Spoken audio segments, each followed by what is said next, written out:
Hello everyone, welcome back to the channel. इस video में देखने वाले हैं बाई वीकली कॉन्टेस्ट 156 का tutorial. Problem in this round were really good. अगर हम फर्स्ट क्वेश्चन को हटा दें जो कि केवल इम्प्लीमेंटेशन बेस्ड क्वेश्चन था, तो बाकी सारे क्वेश्चंस में देयर वाज डेफिनेटली समथिंग जो कि हम नया कॉन्सेप्ट सीख सकते हैं या फिर कुछ नया सीख सकते हैं हर एक क्वेश्चन से। ठीक, तो हम यही देखेंगे कि कुछ क्वेश्चन से क्या उठा सकते हैं हम। तो without wasting any time let's just start with the first question. देखो, फर्स्ट तो सिंपल सा इम्प्लीमेंटेशन बेस्ड क्वेश्चन था। क्या था कि एक स्ट्रिंग आपको दी हुई है जिसमें कि क्या होंगे, लोअर केस इंग्लिश लेटर्स होंगे। आपको क्या बताना है, आपको बताना है कि उसमें किसी भी वॉवल की मैक्सिमम फ्रीक्वेंसी और किसी भी कॉन्सोनेंट की मैक्सिमम फ्रीक्वेंसी का सम आपको बताना है। ठीक, अगर नहीं है कोई भी वॉवल तो उसकी फ्रीक्वेंसी जीरो जाएगी, अगर नहीं है कोई भी कॉन्सोनेंट तो उसकी फ्रीक्वेंसी जीरो जाएगी। तो बस क्या कर सकते हो आप इसमें, आप इसको सिंपल से मैप से सॉल्व कर सकते हो। क्या करोगे आप, मैप या फिर एक 26 साइज़ के एरे भी अगर आप बना लो, क्योंकि आपको दिया हुआ है कि जो लोअर केस इंग्लिश लेटर्स होंगे आपके जो टोटल 26 होते हैं, तो आप या तो 26 साइज़ के एरे बना लो तो मैप बना लो। क्या करोगे, हर एक कैरेक्टर की फ्रीक्वेंसी स्टोर कर लोगे और फिर आपको पता है कि वॉवल्स क्या होंगे, ए आई ओ यू में से ही कोई एक वॉवल होगा, तो आप वॉवल्स की अलग निकाल सकते हो मैक्सिमम फ्रीक्वेंसी, कॉन्सोनेंट की अलग निकाल सकते हो और फिर उनका जो सम है वो रिटर्न कर सकते हो। तो मैंने भी देखो ये किया है। क्या किया मैंने, मैप में सबकी फ्रीक्वेंसी स्टोर कर ली पहले, फिर उसके बाद सेट बना के क्या फाइंड कर रहा हूँ मैं, सेट बना के ये फाइंड कर रहा हूँ कि मेरे को यहाँ पे चेक्स ज़्यादा ना लिखने पड़े। मैं डायरेक्ट कर लूँ कि सेट में अगर मेरा प्रेजेंट है तो इसका मतलब वो वॉवल है ना, वरना मेरे को क्या लिखना पड़ता है, मेरे को लिखना पड़ता है कि क्या ये कैरेक्टर ए के बराबर है या फिर ये ई के बराबर है या फिर आई के बराबर है फिर यू के बराबर है। तो ऐसे मेरे को ज़्यादा चेक्स लगाने पड़ जाते हैं ना। तो इससे बेटर है कि मैंने सारे वॉवल्स को जो है वो सेट में स्टोर कर लिया है। अगर मेरा वो चीज़ सेट में प्रेजेंट है तो इसका मतलब कि मेरा वो वॉवल है, अदरवाइज़ वो मेरा कॉन्सोनेंट है। तो बस वही मैंने किया कि अगर वो वॉवल है तो उसको वी वाले वेरिएबल में मैंने उसकी फ्रीक्वेंसी को मैक्सिमाइज़ किया है, अगर वो कॉन्सोनेंट हो तो सी वाले वेरिएबल में किया है और लास्ट में मैंने वी प्लस सी कर दिया। और स्टार्टिंग में इनिशियली मैंने दोनों को जीरो ले रखा है ताकि अगर कभी भी मेरे को कोई भी वॉवल नहीं मिलता है या फिर कोई कॉन्सोनेंट नहीं मिलता है तो जो बाय डिफ़ॉल्ट इनकी फ्रीक्वेंसी की वैल्यू है वो ज़ीरो। ठीक, तो इसमें ऐसा कुछ खास था नहीं, इम्प्लीमेंटेशन बेस्ड प्रॉब्लम थी। उम्मीद करता हूँ कि सबने कर लिया। Let's see the second question. Second question था minimum operation to convert all elements to zero. ये थोड़ा सा अच्छा क्वेश्चन था।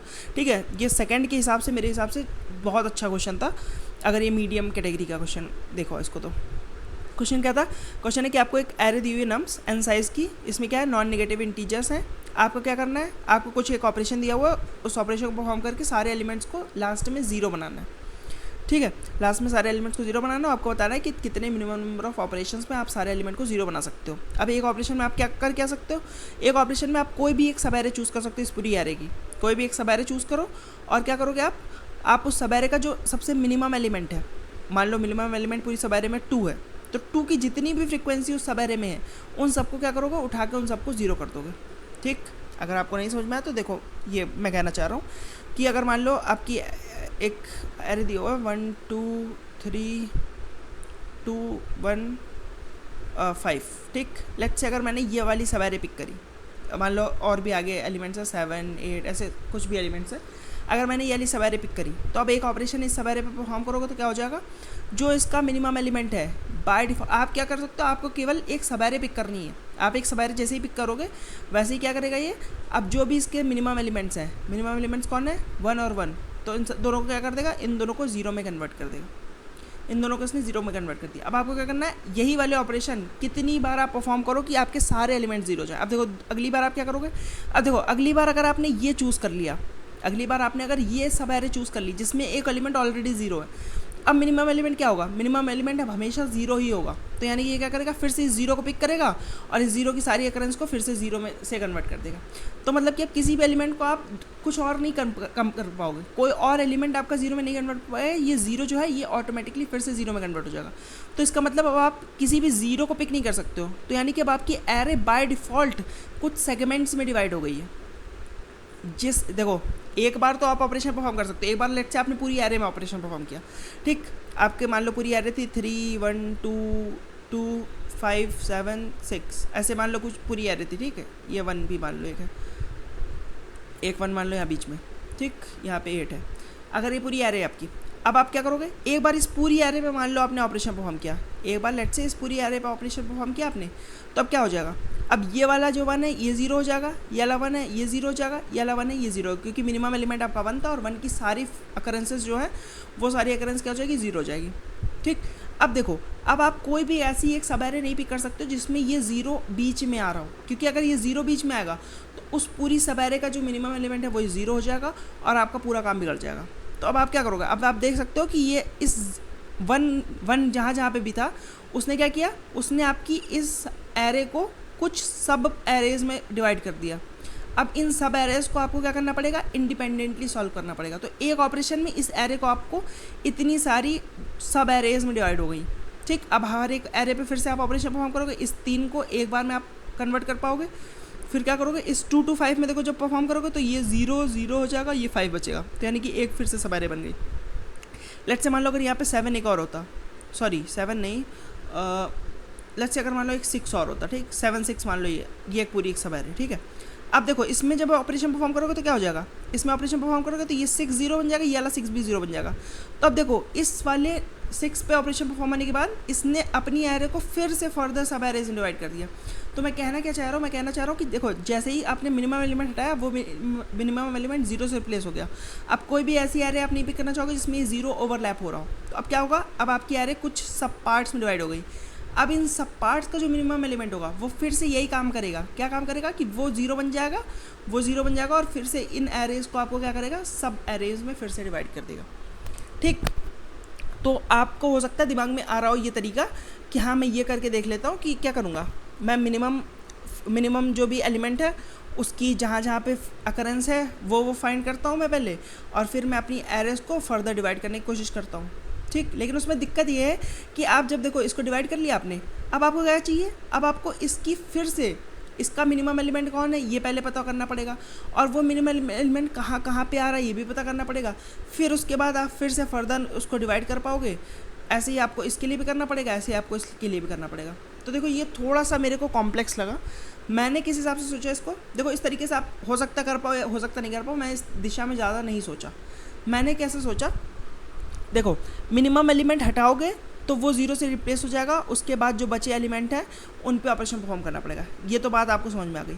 मैंने क्या किया, मैंने इसका जस्ट इसको अपोजिट सोचने की कोशिश करी कि देखो जो सबसे छोटा एलिमेंट है वो सबसे पहले हट रहा है, ये बात बराबर है, लेकिन जो सबसे बड़ा एलिमेंट है, क्या हम ये नहीं कह सकते कि जो मेरा सबसे जो मैक्सिमम एलिमेंट है वो मेरा सबसे लास्ट में रिमूव होगा, वो मेरा सबसे लास्ट में रिमूव होगा। जो भी उससे अगर कोई भी सब एरे आप पिक कर रहे हो तो ये जो मैक्सिमम एलिमेंट है ये सबसे लास्ट में ही तो रिमूव होगा, इससे पहले जो भी इससे छोटे एलिमेंट्स है वो रिमूव होकर 0 बना देंगे। तो यानी कि ये मैक्सिमम एलिमेंट हमेशा आइसोलेशन में रहेगा, हमेशा आइसोलेशन में रहेगा। क्यों, क्योंकि अगर मान लो ये 2 मैक्सिमम एलिमेंट एडजेसेंट होते और फिर एक मैक्सिमम एलिमेंट ये है, ठीक, लेट्स से मैं ये कह रहा हूँ कि मेरा 5 5 4 5 है, ठीक। तो मैं ये कहना चाह रहा हूँ कि ये 5 और ये 5 कभी भी एक ऑपरेशन में नहीं हट सकते। क्यों, क्योंकि आपको इन 5 और इस 5 को चूज़ करने के लिए ये वाली एक सब एरे चूज़ करनी पड़ेगी, और ये वाली सब एरे आप चूज़ नहीं कर सकते क्योंकि इन दोनों के बीच में एक ऑलरेडी छोटा एलिमेंट है। तो कभी भी जब भी मान लो पूरा ऑपरेशन ख़त्म होकर आएगा, जब भी बात 4 पे आएगी, तो 4 क्या होगा, 4 पहले 0 बनेगा 5 से। क्यों, क्योंकि 4 छोटा एलिमेंट है, क्योंकि मिनिमम कभी ना कभी ऐसा होगा पूरी एरे में सारे 0 हो चुके होंगे और ये 5 और 4 ही बचे होंगे केवल। तो अब मिनिमम एलिमेंट कौन है, अब मिनिमम एलिमेंट आपका 4 है, तो 4 पहले 0 बनेगा, और 4 के 0 बनते ही अब क्या होगा, वही कंडीशन कि ये एक अलग पार्ट होगा और ये एक अलग पार्ट होगा, तो ये दोनों कभी भी साथ में नहीं चूज़ किए जा सकते, ठीक। तो इसी चीज़ का मैंने फ़ायदा उठाया, इसी चीज़ का फ़ायदा उठा के मैं क्या करना चाह रहा हूँ, अब देखो कोई भी एक एलिमेंट है, लेट्स से मैंने कुछ भी एलिमेंट ले लिया, 5 2 5 5 4 2 2 1 4, ऐसे मान लो कोई भी एक एरे आपके पास, ठीक। अब देखो मैं क्या कहूँगा, मैं कहूँगा इस 5 को तुम हटाने में और कितने सारे एलिमेंट्स इस 5 वाली सब एरे में चले जाएंगे, क्योंकि देखो लास्ट में तो डिवाइड होते होते तुम्हारी कुछ सब एरेज ही बनेंगी ना। अब मैं वही सब एरेज पे देखने की कोशिश कर रहा हूँ कि ये 5 अपनी सब एरे में कितने एलिमेंट्स को और ले जा सकता है, ठीक। तो अब देखो मैंने यही देखने की कोशिश करी कि ये 5 क्या और भी लोगों को अपने साथ ले जा सकता है। तो देखो अभी 5 की बारी आई, तो अब 5 देखेगा कि मेरे बाद मेरे से छोटा एलिमेंट कौन है, क्योंकि इसके बाद जो इससे छोटा एलिमेंट है वही डिसाइड करेगा कि ये आइसोलेशन में जाएगा कि नहीं जाएगा। अब देखो ये 5 है और ये आपका 2 है, तो अगर इस 5 को तुम्हें हटाना है, इस 5 को हटाना है, तो इस 5 को कभी भी तुम इस 2 के साथ नहीं ले सकते हो। क्यों, क्योंकि अभी मैंने बताया कि ये 2 पहले ही 0 हो जाएगा। अगर इस 2 और इस सब एरे को, मतलब कि अगर तुम और आगे बढ़ाना चाहो कि इस वाले ऑपरेशन में ये 5 से स्टार्ट होने वाली सब एरे और आगे तक जाएगी, तो मैंने कहा कि वो आगे तक नहीं जा सकती। क्यों, क्योंकि ये 2 उसको रोक देगा, क्यों? क्योंकि ये 2 पहले ही 0 हो जाएगा, और ये 2 के पहले 0 होते हो तो अगर मान लो तुम ये वाली सब एरे पिक करना चाहो तो एक ऑपरेशन में ये 2 0 हो जाएगा। अब दोबारा तुम ये वाली सब एरे नहीं पिक कर सकते क्योंकि ये मिनिमम एलिमेंट हमेशा ये रहेगा। तो यानी कि इस 5 को अलग होना ही पड़ेगा, ना चाहते हुए भी इस 5 को अलग होना पड़ेगा इस 2 से। ठीक, उम्मीद करता हूँ आपको ये चीज़ समझ में आ रही होगी कि इस 5 को क्या होना पड़ेगा, अलग होना पड़ेगा इस 2 से। ठीक, अब इस 2 की बारी आई। अब देखो ये 2 क्या कर सकता है, अब इस 2 से जब तक इसको इससे छोटा एलिमेंट नहीं मिलेगा तब तक ये 2 मतलब कि अपने लोगों के साथ रहेगा, मतलब कि ये 2 तुम्हारा अभी भी रिमूव हो सकता है। ठीक, ये 2 तो रिमूव हो सकता है, लेकिन ये और किस किस को अपने साथ लेके जा सकता है ये देखना होगा। अब देखो ये 5 क्या रिमूव हो सकता है इस 2 के साथ? हाँ, क्यों? क्योंकि ये 2 देखो बीच में नहीं आ रहा है। ये 2 अगर बीच में आ रहा हो तो दिक्कत कर सकता था। देखो ये 2 5 5 है, तो अब देखो अब ये 2 के 0 हो जाने से इसको फ़र्क नहीं पड़ेगा क्योंकि ये 5 दोनों 5 अभी भी साथ में रिमूव हो सकते हैं। हम क्या देखना चाह रहे हैं? हम देखना चाह रहे हैं कि कहाँ पे हमें ब्रेक करने की ज़रूरत पड़ेगी। तो हमें अभी देखो ब्रेक करने की ज़रूरत नहीं पड़ रही ना। अभी इसका मतलब कि ये सारे लोग हमारे एक साथ ही जा सकते हैं। ये सारे लोग क्या हो सकता है, ये सारे लोग एक साथ ही जा सकते हैं, एक साथ जाएंगे एक ऑपरेशन में, ये नहीं है। बट हाँ, एक सब एरे में ये लोग को पिक करके एक साथ निकाला जा सकता है। ठीक, एक साथ कौन जाएंगे? एक साथ तो हमेशा सेम एलिमेंट ही जा सकते हैं। तो अब हम बेसिकली हम देखना क्या चाह रहे हैं, हम देखना चाह रहे हैं कि ये 5 मेरा और कितने 5s के साथ जा सकता है। तो देखो ये 5 मेरा और कितने 5s के साथ जा सकता है, ये देखने के लिए हमें क्या देखना पड़ेगा? ये देखने के लिए हमें देखना पड़ेगा कि इस 5 के बगल में जो पहला स्थित ऐसा एलिमेंट है जो इसके और अगले वाले 5 के बीच में दरार पैदा कर रहा है। ठीक, वो कौन सा एलिमेंट होगा? वो एलिमेंट होगा जो इस 5 से जस्ट छोटा है। तो इस 5 से जस्ट छोटा एलिमेंट जो भी है वो जिनके लिए सेम होगा वो सारे लोग एक साथ जाएंगे। देखो जैसे मैं कहना चाह रहा हूँ कि ये 5 कि दरार कौन पैदा करेगा? ये 5 की दरार ये 4 पैदा करेगा, क्योंकि ये 5 5 4 ये सारे लोग साथ में नहीं जा सकते क्योंकि ये 0 बन जाएगा। तो मतलब कि अब आगे कोई भी 5 होगा तो वो इनके साथ नहीं आ सकता है। ठीक, तो इस 5 की दरार ये 4 पैदा कर रहा है और इस वाली 5 की दरार भी ये 4 पैदा कर रहा है। तो यानी कि ये दोनों 5 जो हैं वो एक ऑपरेशन में साथ में रिमूव किए जा सकते हैं।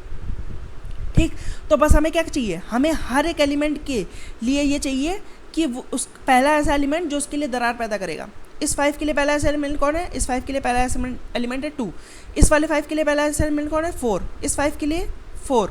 ऐसे अगर और भी 5 होते, मान लो ये 5 होता तो इसके लिए ये वाला 2। ठीक, तो देखो इस 5 का अगर हम इंडेक्सेस देख लें, क्योंकि एलिमेंट तो यूनिक नहीं है, तो अगर हम इंडेक्सेस देख लें 5 6 7 8 9। ठीक, तो इस वाले 5 के लिए फर्स्ट वाला इंडेक्स दरार पैदा कर रहा है। इस वाले 5 के लिए फोर्थ वाला इंडेक्स। इस वाले 5 के लिए ये 4th वाला इंडेक्स और इस वाले 5 के लिए ये 7th वाला इंडेक्स।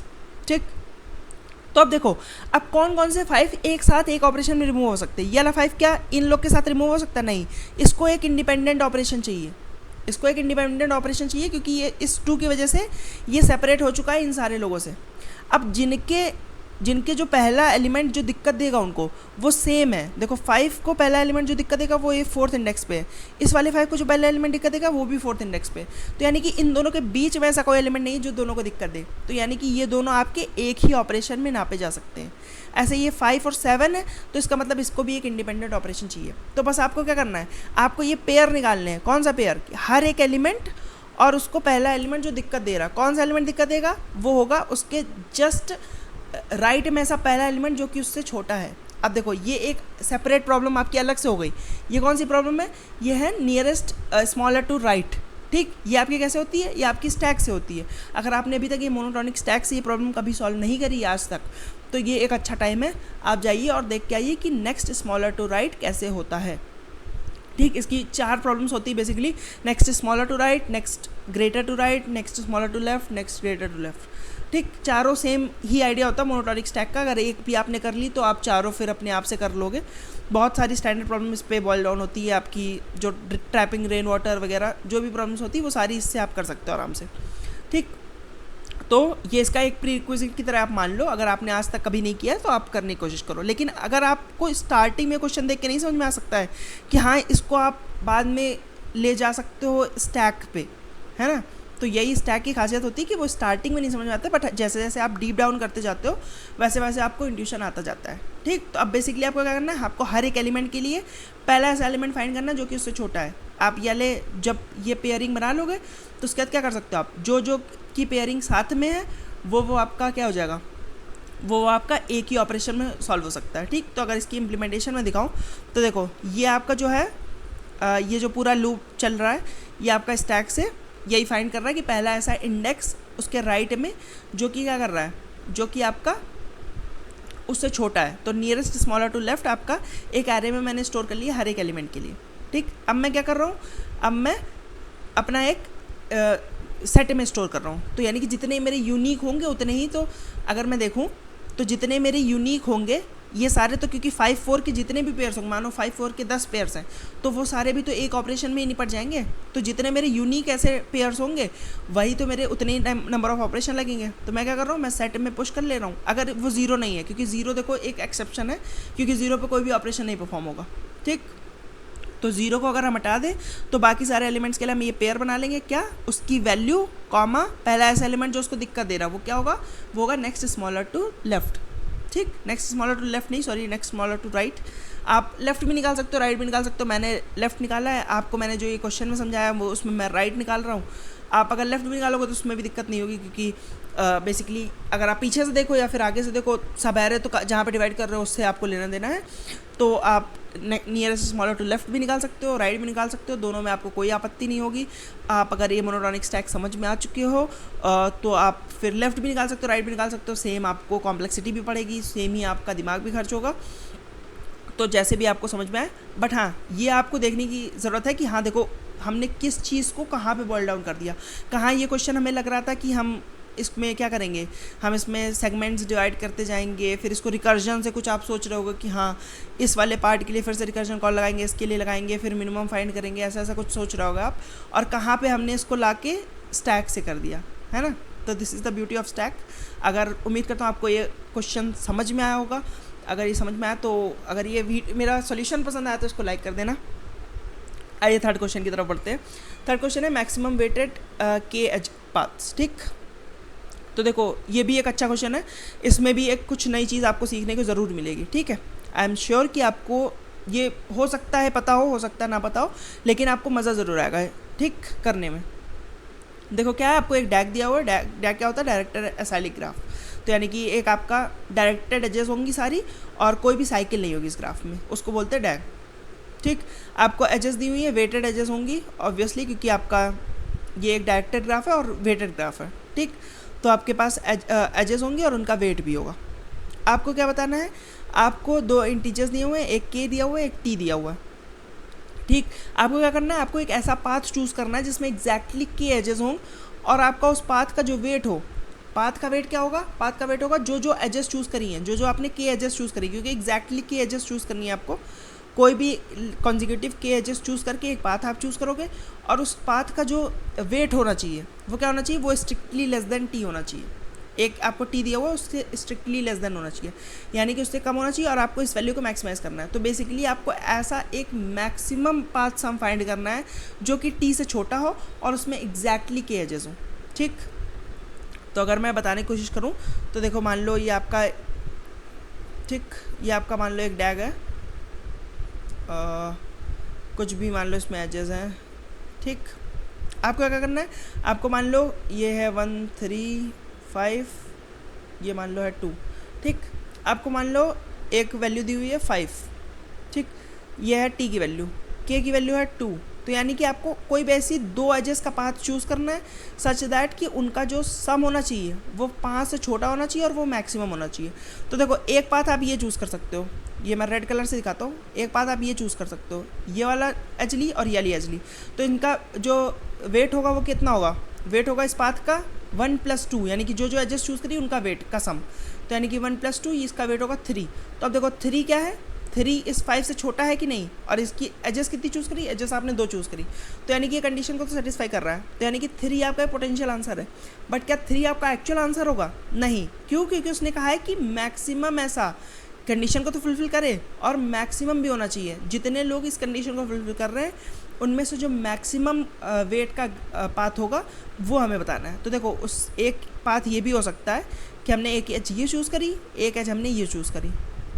अब इसका वेट कितना आएगा, इसका वेट आएगा 1 + 3 दैट इज़ 4।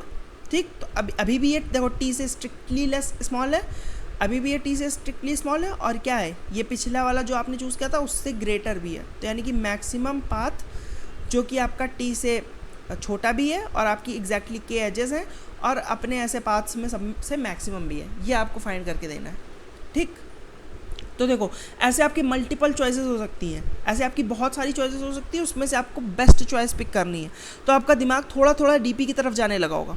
ठीक, थोड़ा थोड़ा आपका दिमाग डीपी की तरफ जाने लगा होगा। और जब आपका दिमाग डीपी की तरफ जाता है तो आपको क्या चीज़ें पता करनी होती है, आपका जब दिमाग डीपी की तरफ जाता है तो आपको स्टेट्स पता करनी होती है कि हम स्टेट में क्या क्या चीज़ें रखना चाहेंगे। तो देखो पहली चीज़ आप क्या रखना चाहोगे, पहली चीज़ आप रखना चाहोगे कि किसी भी एज की बात हो रही है, तो किस एज की बात हो रही है, वो लेट से आपने कहा कि ith एज की बात हो रही है। ठीक, पहली चीज़ जो आप डीपी में रखना चाहोगे कि ith एज की बात हो रही है। दूसरी चीज़ क्या है आपकी, दूसरी चीज़ है कि एग्जैक्टली के नोट्स होनी चाहिए। अब आप इस वाली नोड पे आए, अब आपको ये एज पिक करने पे क्या आपकी के एजेस हो जाएंगी, क्या आपकी के से ज़्यादा एजेस हो जाएंगी या फिर के से कमी एजेस रह जाएंगी, ये कैसे आपको पता चलेगा। तो इसके लिए आपको एक हमेशा ये भी लेके चलना पड़ेगा कि कितनी एजेस हो चुकी हैं, कितनी एजेस हो चुकी हैं अभी तक। जिस टाइम पे किसी भी नोड पे आप पहुँचे और ये एजेस आपकी के बराबर हो गई, तो उस टाइम पे आप कह सकते हो कि जो भी अभी तक हम पाथ लेके आए हैं, पाथ सम, जो भी अभी तक हम पाथ सम लेके आए हैं वो एक मेरा वैलिड पाथ सम है। ठीक, दो चीज़ें हो गई। अब आपको देखो क्या चीज़ें स्टोर करनी है। अब देखो अगर आप मान लो इसके सामने एक कुछ ऐसा कोई भी एक डेटा स्ट्रक्चर आप स्टोर कर पाओ कि आप क्या करो कि आप इस नोड तक अभी हम आए हैं, इतनी मेरी एजेस पिक हो चुकी हैं। लेट्स से मान लो हम इस वाली नोड की बात कर रहे हैं, ये मेरा फर्स्ट नोड है, ये मेरा सेकंड नोड है, ये मेरा थर्ड नोड है, ये मेरा फोर्थ नोड है लेट्स से। ठीक, अब मैं कह रहा हूँ कि मैं सेकंड नोड पे आ चुका हूँ, मेरी एक एज ऑलरेडी पिक हो चुकी है, मैं सेकंड नोड पे हूँ, मेरी एक एज पिक हो चुकी है, और मैं सम कितना बना सकता हूँ, मैं सम बना सकता हूँ 1। मैं क्या कर सकता हूँ, सम बना सकता हूँ केवल 1।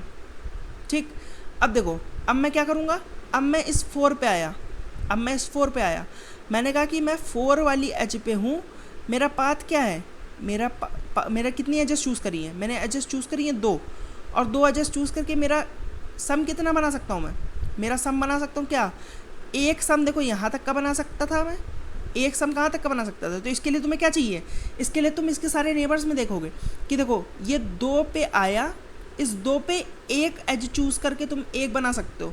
तो एक एज अगर ये वाली और चूज़ कर लूँ मैं, एक एज अगर मैंने ये और चूज़ कर लूँ तो यानी कि मेरी 2 एजेस हो जाएंगी टोटल। और कितना मैं सम बना सकता हूँ, सम देखो यहाँ तक 1 बना पाया था, तो अब इस 1 में इस 3 को ऐड कर दूँ तो मैं यहाँ तक 3 सम क्या 4 सम नहीं बना सकता हूँ, बिल्कुल मैं यहाँ तक 4 सम बना सकता हूँ।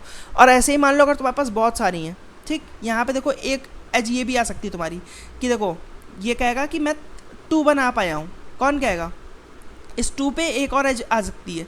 इस 2 पे एक तो था कि 1 बना सकता हूँ, वो इधर से आया था कि इस 2 पे एक एज में 1 बना के आ सकता हूँ, एक एज में मैं ये 2 भी तो बना सकता हूँ, एक एज में क्या मैं 2 भी तो बना सकता हूँ। तो एक एज में अगर मैं यहाँ पे 2 भी बना सकता हूँ तो मतलब कि इस 4 के लिए 2 एज में मैं 2 + 3 5 भी बना सकता हूँ। ठीक, अगर आपको नहीं समझ में आ रहा है तो देखो मैं क्या कहना चाह रहा हूँ, मैं ये कहना चाह रहा हूँ कि इस 2 के लिए देखो इस 2 पे क्या स्टोर होगा, इस 2 पे स्टोर होगा कि इस 2 के लिए मैं एक एज में एक एज अभी तक मैंने पिक करी है, तो मैं सम कितना कितना बना सकता हूँ। इसने कहा कि अगर मैं ये वाली एज पिक करूँगा तो मैं सम बना सकता हूँ 1, अगर मैं ये वाली एज पिक करूँगा तो मैं सम बना सकता हूँ 2। ठीक, तो अब देखो एक नई एज हमें मिली है, एक नई एज मुझे 4 तक की मिली है, तो 4 कहेगा, अब 4 कहेगा कि देखो 1 एक एज में इस 2 ने ये चीज़ें बना के रखी हैं, तो अगर मैं इसी जो चीज़ें बना चुका उसी पाथ में अपनी ये वाली एज ऐड कर दूँ तो यानी कि अभी तक इसने एक एज चूज़ करके बनाया था, अगर मैं एक एज अपनी ऐड कर रहा हूँ तो यानी कि 2 एज मेरी हो गई। और कितना मैं सम बना सकता हूँ, एक एज में इसने 1 सम बनाया था, मैं 3 सम वेट की एज ऐड कर रहा हूँ तो यानी कि मैं 4 बना सकता हूँ। एक एज में इसने 2 बना लिया था और मैं उसी के पीछे 3 वाली एक पाथ ऐड कर रहा हूँ तो यानी कि मैं 2 + 3 5 बना सकता हूँ। तो यानी कि 4 और 5 ये दोनों बना सकता है। ठीक, अब देखो अभी मैं क्या कर रहा हूँ, अभी मैंने अपनी डीपी क्या बनाई, अभी मैंने डीपी बनाई अपनी कि मैं किसी भी एक ith एज पे हूँ, इतनी नंबर ऑफ़ एजेस चूज़ कर रखी हैं और सामने स्टोर करूँगा कि क्या क्या मैं पाथ सम्स बना सकता हूँ, पोटेंशियल क्या क्या मैं पाथ सम बना सकता हूँ। अगर मैंने सबके लिए कैलकुलेट कर लिया, ठीक, तो अब मैं क्या करना चाहूँगा, अब मैं इस पाथ सम्स पे ट्रैवर्स करूँगा और अपना मैं मैक्सिमम ऐसा पाथ सम फाइंड करने की कोशिश करूँगा जो कि मेरा क्या है, जो कि मेरा टी से छोटा है ऐसा मैं पाथ सम फाइंड करने की कोशिश करूँ किसके लिए, ये आई की वैल्यू कुछ भी हो सकती है, इस ई की वैल्यू क्या होनी चाहिए, इस ई की वैल्यू एक्जैक्टली के बराबर होनी चाहिए। अगर मैं ये पूरी डी पी कैलकुलेट कर लूँ तो मैं डी पी ऑफ सारी नोट्स के लिए जाऊँगा और उनके जो के एच चूज़ करने के बाद उनका जो पाथ्स हम वो बना सकते हैं उस पर ट्रैवर्स करूँगा और मैक्सिमम ऐसा फाइंड करने की कोशिश करूँगा जो कि क्या होगा, टी से छोटा होगा, जो कि टी से एग्जैक्टली छोटा हो और अपने में सबसे मैक्सिमम हो, ऐसी चीज़ मैं चूज़ करना चाहूँगा। ठीक, तो देखो अब आप सोच रहे होगे कि ये मैं सामने सेट क्या करूँगा, एक डी पी बनाऊँगा आई जो भी होगा, आई क्या होगा, आई होगी number of notes let's say आपकी कितनी है, अगर हम कंस्ट्रेंट की थोड़ी सी बात करें तो नंबर ऑफ़ नोट्स मेरी कितनी हो सकती है, नंबर ऑफ़ नोट्स मेरी हो सकती है 300 और मेरा के की वैल्यू हो सकती है 300। ठीक, तो 300 क्रॉस 300 की मैंने क्या बनाई, 300 क्रॉस 300 की मैं डीपी बना सकता हूँ। उसमें क्या स्टोर कर लूँगा, उसमें हर एक में मैं स्टोर कर लूँगा कि मेरा क्या क्या पाथ सम पॉसिबल है, क्या क्या पाथ सम मेरा पॉसिबल है, ये मैं स्टोर कर लूँगा। ठीक है, तो ये देखो पाथ सम मैक्सिमम कितने हो सकते हैं, मैक्सिमम आप के से ज़्यादा टी से ज़्यादा नहीं रखना चाहोगे ना, क्यों, क्योंकि टी से बड़ी चीज़ स्टोर करने का मतलब ही नहीं है, क्योंकि फाइनली तो तुम अपने आंसर में क्या करोगे, टी से जो छोटी चीज़ है वही कंसीडर करोगे ना, तो टी से जो भी बड़ा हो जाता है उसको रखने का तुम्हारा मतलब ही नहीं बनता है। ठीक, तो तुम क्या करोगे, एक सेट स्टोर करने की कोशिश करोगे। ठीक, ये हो सकता है पास हो जाए आपका, ये हो सकता है पास ना हो। ठीक, क्योंकि ये सेट आप एक स्टोर कर रहे हो। अब क्या करोगे, अब जब भी किसी नए बंदे के लिए कैलकुलेट करोगे तो क्या करोगे, इस पूरे सेट पे ट्रैवर्स करोगे, हर एक आदमी में तुम अपना जो नई वेट चूज़ किया, जैसे अभी मैंने किया था, क्या किया था कि इस 2 के लिए मैंने एक एज पे क्या क्या कर सकता हूँ, मैं 1 बना सकता हूँ और 2 बना सकता हूँ। तो अब मैंने क्या किया था, जब इस 4 के लिए 2 एज पे चूज़ करने की कोशिश करी थी तो इस 1 पे पहले 3 ऐड किया था, क्योंकि 3 वाली एज ऐड कर रहा हूँ, तो 1 में 3 ऐड किया यानी कि 4, इस 2 में भी 3 ऐड किया यानी कि 5। ठीक, तो देखो हर एक पूरे में ट्रैवर्स करना पड़ेगा और हर एक में एक पर्टिकुलर वेट ऐड कर करके आप फिर से स्टोर करोगे। ठीक, तो यहाँ पे हम लेवरेज कर सकते क्या चीज़, एक डेटा स्ट्रक्चर होता है आपका बिट सेट नाम का। बिट सेट क्या करता है, बिट सेट आपका क्या करता है, एक चीज़ों को बिट के रूप में स्टोर करता है। बिट क्या, 0 मतलब 0 को इंडिकेट कर रहा है, ऐसे मतलब कि आपका एक मान लो बड़ा सा बिट सेट है, उसमें क्या होगा 0 या 1 होगा, यानी कि बूलियन ट्रू और फॉल्स की तरह स्टोर कर सकता है। ये 0 रिप्रेजेंट करेगा, ये 1 को, 2 को, 3 को, 4 को, 5 को, 6 को, 7 को, 8 को, ऐसे मान लो स्टोर कर रहा है। अगर मेरा 2 पे 1 स्टोर है, अगर मेरा 4 पे 1 स्टोर है, तो इसका मतलब मैं 1 भी बना सकता हूँ और मैं 4 भी बना सकता हूँ। ठीक, हमें बेसिकली हम इस सेट में स्टोर क्या कर रहे हैं कि मैं 1 ला सकता हूँ पाथ सम, मैं 2 ला सकता हूँ पाथ सम। तो हमें अगर ये सेम चीज़ अगर हम इसमें टिक कर लें कि हम 2 भी ला सकते हैं, हम 4 भी ला सकते हैं। ठीक, तो यानी कि हमें ट्रू और फॉल्स की तो ज़रूरत है, ट्रू और फॉल्स की तो ज़रूरत है कि हम 2 भी बना सकते हैं, हम 4 भी बना सकते हैं। हमें एक्चुअल वैल्यूज़ स्टोर करने का क्यों मतलब है, हम केवल इस बाइनरी चीज़ का भी तो लेवरेज उठा सकते हैं ना। क्या करें हम कि इस 2 के सामने 1 स्टोर कर लें, इस 4 के सामने 1 स्टोर कर लें। अब जब भी कोई एक नया बंदा आएगा, नया बंदा लेट से कहता है कि 3 ऐड कर दो आप, सारी चीज़ों में जो चीज़ें तुम बना सकते थे उसमें 3 बना के मेरे लिए स्टोर कर दो। तो यानी कि आपको क्या करना है, हर एक बिट को 3 लेफ़्ट की तरफ शिफ्ट करना है ना। यानी कि इस 1 को आप क्या करोगे, इस 1 को आप 3 लेफ़्ट की तरफ शिफ्ट करोगे कि आप 7 बना सकते हो अब, और फिर क्या करोगे, इस 2 को आप 3 लेफ़्ट की तरफ शिफ्ट करोगे कि आप अब क्या कर सकते हो, 5 बना सकते हो। ठीक, तो बेसिकली आपका ये जो प्लस वाला ऑपरेशन था जिसमें आप क्या कर रहे थे, पूरे सेट पर ट्रैवर्स कर रहे थे और अपने नया सेट बना के उसमें स्टोर कर रहे थे, तो उस चीज़ को आप ईजी कर सकते हो। क्या कर सकते हो कि जो भी आपका एज का वेट होगा उतनी टाइम्स आप अपने बिट सेट को अगर शिफ्ट कर दो लेफ़्ट शिफ्ट, तो यानी कि आपका एक नया बिट सेट तैयार हो जाएगा जो कि आपका अब नई वाले पाथ सम्स को डिनोट कर रहा है कि ये एक नई एज ऐड करते ही मेरे कौन कौन से पोटेंशियल पाथ सम्स बन सकते हैं। ठीक, तो अगर आपने पहली बार बिट सेट का नाम सुना है कि ये क्या है, क्या चीज़ है, कैसे करता है, बेसिकली ये आपका क्या करता है, आपका अभी तक जितनी भी कॉम्प्लेक्सिटी यूज़ हो रही होगी उसको क्या करता है, ये 32 से डिवाइड कर देता है। इसको आप जाके पढ़ सकते हो कि क्या होता है बिट सेट और कैसे ये कॉम्प्लेक्सिटी मतलब कम वगैरह कर रहा है, तो वो सब अभी मैं यहाँ पे नहीं समझाने वाला हूँ। बट हाँ, एक नई चीज़ आपको मैंने हिंट दे दी कि एक नई चीज़ क्या होती है। अब आपका क्या काम है, आपका काम है कि आप जाओ और देखो कि बिट सेट क्या होता है, कैसे आप यूज़ कर सकते हो, कैसे आप दूसरे क्वेश्चन पे इसको यूज़ कर सकते हो। ठीक, ये एक टूल आपके मैंने तर्कश में डाल दिया कि हाँ एक तीर आपके पास ये भी है। ठीक, अब आप इसको फ्यूचर में कभी भी कहीं भी जहाँ भी यूज़ करना चाहो वहाँ यूज़ कर सकते हो। आप एक बार देख सकते हो जब भी आप कभी सेट यूज़ करना चाह रहे हो कि एक्चुअल में क्या मेरे को वैल्यू स्टोर करने की ज़रूरत है या फिर मैं बूलियन में मेरा काम हो जाएगा। अगर कभी भी बूलियन में काम हो रहा है और एक फिक्स्ड डेफिनेट चीज़ें स्टोर करनी है आपको, जैसे कि यहाँ पे था कि 600 के ऊपर कभी नहीं जाएगा, तो 600 साइज़ का बिट सेट बनाया जा सकता है। लेकिन अगर ऐसा कभी हो कि हाँ लेंथ फिक्स नहीं है या फिर नंबर्स कुछ बहुत बड़े बड़े हो सकते हैं 10⁵, 10⁷, तो उस केस में आपका हो सकता है ना ये काम कर पाए। बट हाँ इस केस में डेफिनेटली ये एक वैलिड चॉइस थी और ये चूज़ करने पे आपकी कॉम्प्लेक्सिटी डेफिनेटली कम होगी। ठीक, तो वही सेम चीज़ करी है मैंने, क्या जो अपनी 2D DP बनाई थी मैंने आपको, क्या n और k की DP है और अब मैं DP में स्टोर क्या कर रहा हूँ, एक सेट की बजाय एक बिट सेट स्टोर कर रहा हूँ। ठीक, स्टार्टिंग में मैंने क्या किया, हर एक ज़ीरो वाले को बिट सेट में 1 कर दिया कि ज़ीरो सम हमेशा पॉसिबल है। हर एक की अगर मैं ज़ीरो एजेस चूज़ कर रहा हूँ किसी भी नोड पे, तो मतलब कि मेरा ज़ीरो सम हमेशा पॉसिबल है। अब मैं क्या करूँगा, अब मैं ट्रैवर्स करूँगा। ट्रैवर्स किस पे करूँगा, पहली चीज़ तो कितनी एजेस चूज़ कर रहा हूँ, नंबर ऑफ़ एजेस कितनी चूज़ कर रहा हूँ। नंबर ऑफ़ एजेस पहले मैं 0 चूज़ कर रहा हूँ, फिर 1 चूज़ कर रहा हूँ, ऐसे करते करते नंबर ऑफ़ एजेस कितनी चूज़ कर रहा हूँ इस पर ट्रैवर्स कर रहा हूँ मैं। ठीक, उसके बाद हर एक नोड पर ट्रैवर्स कर रहा हूँ, उसके एडजेसेंट के लिए ट्रैवर्स किया। एडजेसेंट से क्या कहा मैंने कि देखो तुम जितनी भी नोड्स तुम वी वर्टेक्स, वी क्या है, वी मतलब कि मेरा एडजेसेंट है। ठीक, एडजेसेंट के लिए क्या कर रहा हूँ, एडजेसेंट के लिए बेसिकली अगर मैं 2 पे खड़ा हूँ, अगर मेरा मान लो ये 2 है और ये मेरा 4 है। ठीक, अब मैं 4 के में क्या करूँगा, 4 के में स्टोर करूँगा क्या चीज़, अगर मेरे को 2 का पता है, 2 पे एक एज यूज़ करके मैं ये चीज़ें बना सकता था, ये मेरे एक बिट सेट में स्टोर होगी। तो अब मैं क्या करूँगा, अब मैं 4 के लिए स्टोर कर रहा हूँ कि 4 के लिए क्या होगा, 4 के लिए ये 1 है अगर ई की वैल्यू, तो e+1 यानी कि 2 एजेस, क्योंकि एक एज ये 4 वाली भी तो यूज़ हो रही है। तो मैं क्या कर सकता हूँ, जो भी इसका बिट सेट था उसको क्या कर रहा हूँ, उसको लेफ्ट शिफ्ट कर रहा हूँ 4 टाइम्स। ठीक, यही सेम चीज़ मैं कर रहा हूँ यहाँ पे।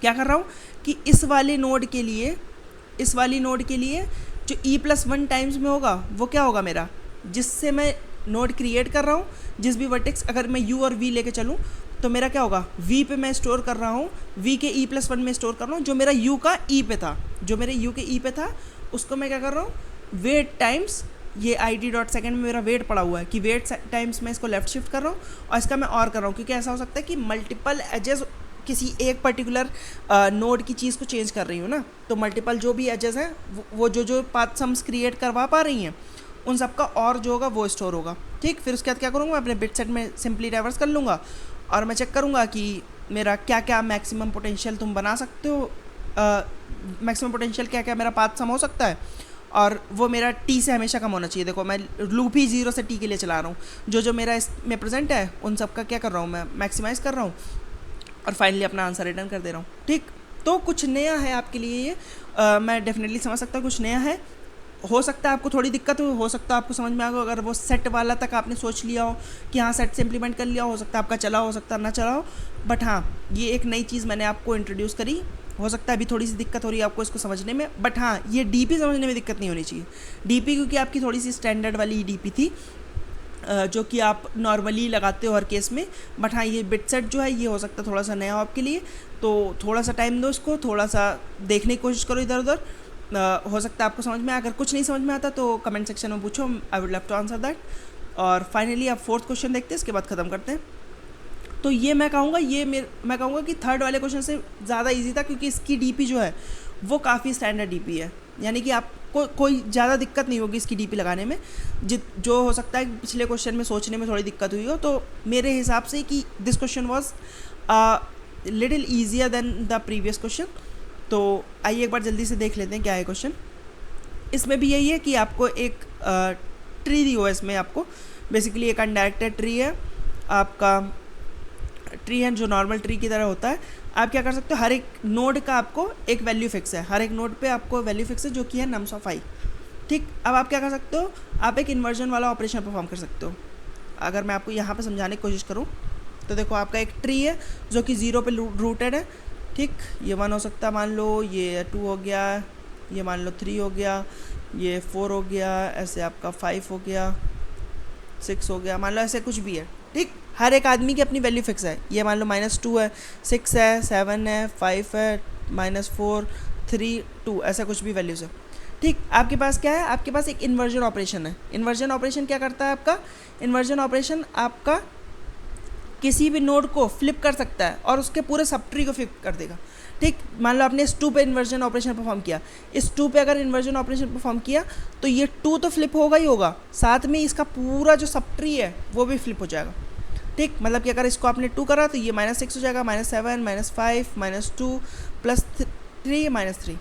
ठीक, एक कंडीशन और है क्या, कि अगर इस पे आपने फ्लिप कर दिया है तो अब आप क्या कर सकते हो, अब आप के दूरी तक किसी को फ्लिप नहीं कर सकते हो, के दूरी एटलीस्ट के दूरी के बाद ही किसी भी इंडेक्स को आपको फ्लिप कर सकते हो। ठीक, तो ये एक तरीके से आपकी क्या है, रिस्ट्रिक्शन है। ये आपका कहाँ पे जाएगा, ये आपका डीपी की स्टेट पे जाएगा। अगर आपने डीपी कर रखी है ट्री में, तो जो भी आपके रिस्ट्रिक्शंस होते हैं वो कहाँ पे जाते हैं, वो आपके जाते हैं स्टेट्स में। तो देखो अब आपको यही बताना है कि मैक्सिमम पॉसिबल सम क्या बना सकते हो आप, ये जो भी इन्वर्जन वाले ऑपरेशन है परफॉर्म करके। ठीक, तो अब देखो पहली चीज़ आपको देखो क्या स्टोर करनी पड़ेगी। पहली चीज़ तो कि किस वाले नोड की बात हो रही हो, पहली चीज़ किस नोड की बात हो रही है ये तो आपको चाहिए। ठीक, किस नोड की बात हो रही है ये तो चाहिए। अब उसकी एक्चुअल वैल्यू क्या है ये भी आपको चाहिए। उसकी एक्चुअल वैल्यू क्या है, वो फ्लिप्ड है कि नहीं फ्लिप्ड है, उसको कितनी बार फ्लिप किया गया है। अब देखो फ्लिप के साथ ये अच्छी चीज़ है कि मान लो अगर आप एक बार फ्लिप करोगे किसी चीज़ को फिर से फ्लिप करोगे, अगर किसी को 2 बार फ्लिप कर दिया आपने तो वो अपनी back to the normal position आ जाएगी। क्यों, क्योंकि एक बार क्या करोगे, एक बार -1 से मल्टीप्लाई हो रहा है, फिर से -1 से जैसे ही मल्टीप्लाई होगा वो आपको क्या करेगा, -1 इंटू -1 जो कि होता है वो +1 हो जाएगा। ठीक, तो यानी कि आपको केवल ये बूलियन में आप स्टोर कर सकते हो कि फ्लिप हो रहा है या फिर फ्लिप नहीं हो रहा है। अगर फ्लिप नहीं हो रहा है और आपने फ्लिप किया तो आप फ्लिप होने लगा, अगर फ्लिप हो रहा था और आपने फिर से फ्लिप कर दिया तो आप फ्लिप नहीं हो रहा है। ठीक, तो यहाँ पे आप क्या स्टोर कर सकते हो, यहाँ पे स्टोर कर सकते हो आप कि फ्लिप हो रहा है कि नहीं, 0 या 1 में चीज़ें स्टोर कर सकते हो। तीसरी चीज़ क्या है, तीसरी चीज़ जो आपका रिस्ट्रिक्शन थी कि आप के दूरी पे ही जाके फिर से फ्लिप ऑपरेशन परफॉर्म कर सकते हो। तो आप यहाँ पे स्टोर करोगे कि कितनी डिस्टेंस पे मेरा फ्लिप वाला ऑपरेशन लगाया गया है, कितनी डिस्टेंस पहले मेरा फ्लिप वाला ऑपरेशन लगाया गया है। अगर ये डिस्टेंस जो है वो आपकी के से बड़ी हो जाती है तो यानी कि इस पॉइंट पे अब आप फ्लिप करने की चॉइस आपके पास आ जाती है। हर एक आदमी के पास क्या है, एक चॉइस तो है कि इसको फ्लिप ना करो, एक चॉइस है कि इसको और इसके सप्टरी को फ्लिप ना करो। तो जो भी ऊपर से चलता हुआ आ रहा है उसी को आप नीचे भेज दोगे और डिस्टेंस क्या होगी, डिस्टेंस 1+ हो जाएगी। अदरवाइज आपके पास एक और क्या चॉइस है, एक और चॉइस है कि अगर आपकी ये डिस्टेंस ऑलरेडी के या के से बड़ी है, देखो के से बड़ी चीज़ें स्टोर करने का मतलब नहीं है क्योंकि आपको अपनी स्टेट फालतू में क्यों बढ़ानी है, आप उसको हमेशा के पे ही राउंड कर दो। अगर मान लो आपकी के स्टोर कर रहे हो या फिर के +100 स्टोर कर रहे हो, दोनों का मतलब तो यही है ना कि आप अब फ्लिप वाला ऑपरेशन परफॉर्म कर सकते हो। तो बेसिकली मैं कह रहा हूँ कि के पे ही राउंड कर दो, हमेशा क्या करो, मिनिमम ऑफ के कॉमा जो भी वैल्यू है वो हमेशा स्टोर करो। तो आपका क्या होगा, आपका हमेशा के से बड़ी वैल्यू नहीं होगी आपकी कभी भी स्टेट में। ठीक, अब आपका दो टाइप के आपके ट्रांजिशन लग सकते हैं। क्या, पहला ट्रांजिशन होगा जो कि हमेशा वैलिड है, क्या कि आप इसको फ्लिप ना करो क्योंकि फ्लिप नहीं करने पे कोई रिस्ट्रिक्शन नहीं है। फ्लिप नहीं करोगे तो जो भी चीज़ें ऊपर से चलती आ रही है वो नॉर्मल सी चीज़ चलेगी, जो भी वैल्यू मतलब कि इस फ्लिप के बाद जो भी वैल्यू उसकी हो जाएगी वही वैल्यू एज इट इज़ आप ऐड कर सकते हो। दूसरा ऑपरेशन, जब भी आपका रिस्ट्रिक्शन खत्म हो जाएगा कि ये डिस्टेंस की वैल्यू ऑलरेडी के या के से बड़ी हो चुकी है, उस केस में क्या कर सकते हो, उस केस में आपका फ्लिप करने वाला भी चीज़ खुल जाएगी। अगर आप फ्लिप करोगे तो क्या हो जाएगी, फ्लिप की वैल्यू आपकी जो भी थी वो आप पलट जाएगी, 0 थी तो 1 हो जाएगी, 1 थी तो 0 हो जाएगी। और डिस्टेंस क्या करोगे, डिस्टेंस अब अगले वाले के लिए आप पास करोगे कि डिस्टेंस की वैल्यू 1 है क्योंकि इससे पहले वाले बंदे ने ही फ्लिप करा के भेजा है। ठीक, तो ये मेरे हिसाब से थोड़ी स्टैंडर्ड डीपी थी। अब देखो नॉर्मल से आपका ट्रांजिशन होगा क्या है, यही 3 आपकी स्टेट्स में आ जाएगी। पहली चीज़ कि किस वाले नोड की बात हो रही है, दूसरा 0 या 1 स्टोर होगा, और तीसरी कितनी डिस्टेंस है। डिस्टेंस आपकी जो भी के की वैल्यू थी, के की वैल्यू क्या हो 50 तक हो सकती है तो मैंने 51 ले लिए। ठीक, अब आप क्या करोगे, अब नॉर्मल सा ट्रांजिशन है आपका, पहले चेक कर लोगे कि इसकी ओरिजिनल वैल्यू क्या बन के आ रही है। अगर ये फ्लिप हुआ है तो यानी कि -1 से मल्टीप्लाई कर दो, अगर फ्लिप नहीं हुआ है तो नॉर्मल सी जो वैल्यू थी नम्स ऑफ आई की वही एज इट इज़ रहेगी। अब आप 2 ऑपरेशन परफॉर्म कर सकते हो। ये पहला ट्रांजिशन है, ये केवल किस केस में होगा, ये उस केस में होगा जब डिस्टेंस आपकी के बराबर है, यानी कि ऊपर जो फ्लिप परफॉर्म किया गया था वो एटलीस्ट के डिस्टेंस हो चुकी है उसको। इस केस में क्या कर सकते हो, इस केस में आप फ्लिप वाला ऑपरेशन परफॉर्म कर सकते हो। फ्लिप वाला ऑपरेशन परफॉर्म करने के लिए क्या होगा, जो आपका फ्लिप है वो चेंज हो जाएगा, फ्लिप को जोर करोगे 1 के साथ। अगर फ्लिप की वैल्यू मान लो 0 है, 0 जोर 1 1 हो जाएगा। अगर 1 थी फ्लिप की वैल्यू ऑलरेडी तो 1 जोर 1 0 हो जाएगा आपका। तो यानी कि अगर 1 बेसिकली आपको 0 और 1 में अगर टॉगल करना है तो आप क्या कर सकते हो, उसको 1 के साथ जोर कर दो तो हमेशा वो आपका टॉगल होता रहेगा। 1 का जोर 1 के साथ 0 हो जाएगा और 0 का जोर 1 के साथ 1 हो जाएगा। ठीक, और डिस्टेंस क्या हो जाएगी, डिस्टेंस 1 पास कर दोगे आप। ठीक, अगर और दूसरा केस जो आपके लिए हमेशा वैलिड होगा वो क्या है, वो आपका है कि फ्लिप एज इट इज़ पास कर दो और डिस्टेंस क्या पास कर रहे हो, डिस्टेंस हमेशा तुम डिस्टेंस +1 कर दो। लेकिन क्योंकि डिस्टेंस +1 ऐसा भी हो सकता है कि तुम्हारी के आगे निकल जाए, तो उस केस के लिए तुम्हें क्या करना पड़ेगा, मिनिमम ऑफ जो भी डिस्टेंस +1 है और के है वो दोनों चूज़ कर लोगे। ठीक, सिंपल सा देखो ट्रांजिशन था आपका, कुछ एज सच इसमें ज़्यादा दिक्कत नहीं होगी जितनी दिक्कत आपको इस क्वेश्चन में हो सकती है। ठीक, तो किसी के लिए ये टफ होगा, किसी के लिए वो टफ होगा, समझ सकता हूँ। बट हाँ, ये अगर आपने डीपी ऑन ट्री कर रखा है तो मेरे हिसाब से इतना आपके लिए टफ नहीं होना चाहिए। ठीक, तो ये चारों क्वेश्चंस हमने डिस्कस कर लिए। उम्मीद करता हूँ आपको ये वीडियो पसंद आया हो। अगर कोई भी डाउट है तो आप मुझसे कमेंट सेक्शन में पूछ सकते हैं, I would love to answer that. अगर क्वेश्चन आपने कर लिए तो आप अपनी अप्रोचेस भी मुझे बता सकते हो। अगर बाकी कोई भी दिक्कत है तो कमेंट में पूछ ही सकते हो। अगर वीडियो पसंद आया तो इसको लाइक कर देना, चैनल को सब्सक्राइब कर देना।